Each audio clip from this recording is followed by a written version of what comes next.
بسم الله الرحمن الرحيم. السلام عليكم ورحمة الله وبركاته. طلبة الفرقة الثانية مادة الماني اند بانكينج. كل سنة وانتم طيبين. ان شاء الله تبقى سنة سعيدة عليكم، تبقوا موفقين فيها كلكم بإذن الله. ان شاء الله نبقى مع بعض خلال كورس ماني بانكينج اند فاينانشال ماركتس. هيبقى معاكم فيه الأستاذ الدكتور عطله أبو يوسف أبو سيف أبادير، وهبقى معاكم أنا دكتور محمود مجدي. هنبقى معاكم خلال الكورس إن شاء الله، وإن شاء الله تبقوا موفقين فيه ويبقى كورس تستمتعوا بيه وتستفادوا منه خلال دراستكم بالكامل بإذن الله، خلال دراستكم خلال البكالوريوس كله. المادة بتاعتنا تبقى إن شاء الله مادة بسيطة وممتعة لكم جدا. زي ما انتم عارفين نظام الدراسة هيبقى بالنظام الهجين. هيبقى 50% من المحاضرات تبقى اونلاين، و50% هيبقى داخل قاعات المحاضرات بمقر الكلية في الزمالك. هيبقى المحاضرات الاونلاين هتنزل لكم زي ما انتم عارفين على مايكروسوفت تيمز، ونقدر نتابع الفيديوهات اللي هتنزل ليها قبل المحاضرة، وفي ميعاد المحاضرة هنبقى موجودين مع بعض اونلاين خلال ميعاد المحاضرة عشان نتناقش في الموضوع اللي نزل لكم ونعيد شرحه ونجاوب على اسئلتكم لو عندكم اي مشكلة. هنبدأ مع بعض الكورس بتاعنا من خلال الشابتر الاولاني. شابتر 1 هيدينا بس اوتلاين عن الكورس باكمله، واللي من خلاله ان شاء الله هنبدا نفهم يعني ايه ماني بانكينج اند فاينانشال ماركتس. Money banking and financial markets represents a dynamic and exciting area of study. The study of money, banking, and financial markets will reward you with an understanding of many exciting issues. This chapter will provide a roadmap for the entire course by outlining these issues and exploring why they are worth studying. We have four main key elements playing an important role in the Egyptian economy. طبعا احنا بنتكلم هيبقى معظم كلامنا بالاساس عن هنتكلم as a theoretical background خلال الكورس، لكن طبعا هنبقى مركزين اكتر على الاوضاع الاقتصاديه داخل مصر، وبالتالي اي جزء هندرسه هيبقى فيه باك جراوند صغيره عن الايجيبشن ايكونومي. The four key elements are money, financial institutions, especially banks, interest rates, and government budget deficit. Why we study financial markets? Financial markets are the markets in which funds are transferred from people who have an excess of available funds to people who have a shortage. The bond market and interest rate. طبعا برضو أثناء المحاضرة عشان نبقى متابعين مع بعض الموضوع، أثناء المحاضرة التفاعلية أونلاين أو داخل قاعة المحاضرات في الكلية هيبقى لو في أي expression في مشكلة نبقى نوضحه ونشرحه، لكن هنركز خلال الفيديوهات اللي بتنزل لكم على الابليكيشن بتاع مايكروسوفت تيمز على الاوتلاينز الرئيسية، ونبتدي نتناقش فيها بشكل أكبر داخل المحاضرة. The bond market and interest rates. The bond is a claim on the issuer's future income or assets. A bond is a debt security that promises to make payments periodically for a specified period of time. The bond market is important to economic activity because it enables corporations and governments to borrow to finance their activities, and because the interest rates are determined in advance. The interest rate is the cost of borrowing. The stock market. A stock represents a share of ownership in a corporation. It is a security that is a claim on the earnings and assets of the corporation. Issuing stock and selling it to the public is a way for corporations to raise funds to finance their activities. The stock market, in which claims on the earnings of corporations, which is share of stock, are traded.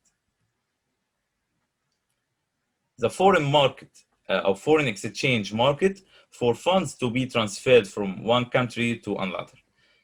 They have to be converted from the currency in the country of origin, let's say the United States dollars, into the currency of the country they are going to, let's say the Egyptian pounds. Exchange rate is the rate at which one currency will be exchanged for another. A change in the exchange rate has a direct effect on consumers' because it affects the cost of foreign goods. Functions of financial markets. Let's take a look on the following next graph, which shows the flow of funds through the financial system. We have two sides. The first one has the lender or saver, which consists of households, business, firms, government, and foreigners. The other side contains the same elements: business, firms, government, households, foreigners. The difference between them is that one side contains the lenders or savers, and the other contains the borrowers or sponsors. The first side, which have the lender or saver, they have an excess of funds, so they want to make useful use of their funds, so they put it into the financial intermediaries, such as commercial banks, or they put it into the financial markets as a stocks. Then the financial markets or the financial intermediaries, such as banks, move the funds into the other side, which contains the borrowers or senders. So the funds move from this side to the other side. To study the effects of financial markets and financial intermediaries on the economy, we must first acquire an understanding of their general structure and operation. In this section, we learn about the major financial intermediaries and the instruments that are traded in financial markets, as well as how these markets are regulated. Let us at first start with the functions of financial markets. Financial markets perform the essential economic function of channeling funds from people who have saved surplus funds by spending less than their income to people who have a shortage of funds because they wish to spend more than their income. Those who have saved and are lending funds, the lenders and savers, were at the left, as we have seen in the previous graph. And those who must borrow funds to finance their spending, the borrowers or the spenders, are at the right side. In direct finance, the root at the bottom of figure 1, borrowers borrow funds directly from lenders in financial markets by selling them securities, also called financial instruments, or it's called also as stocks, which are claimed on the borrower's future income or assets. Securities are assets for the person who buy them, but liabilities for the individual or firms that sells issues to them. Without financial markets, it's hard to transfer funds from a person who has no investment opportunities to one who has them. You would both be stuck with the status quo, and both of you would be worse off. Financial markets are thus essential to promoting economic efficiency.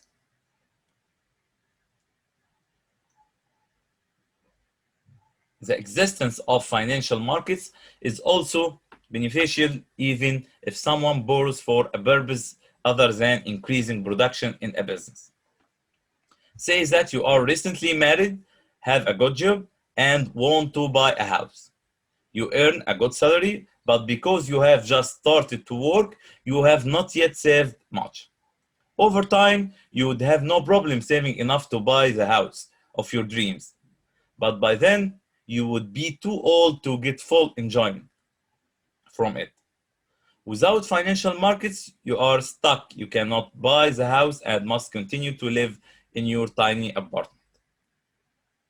If financial markets were set up so that people who had built up saving could lend you the money to buy the house, you would be more than happy to pay them some interest in order to own a home while you are still young enough to enjoy it.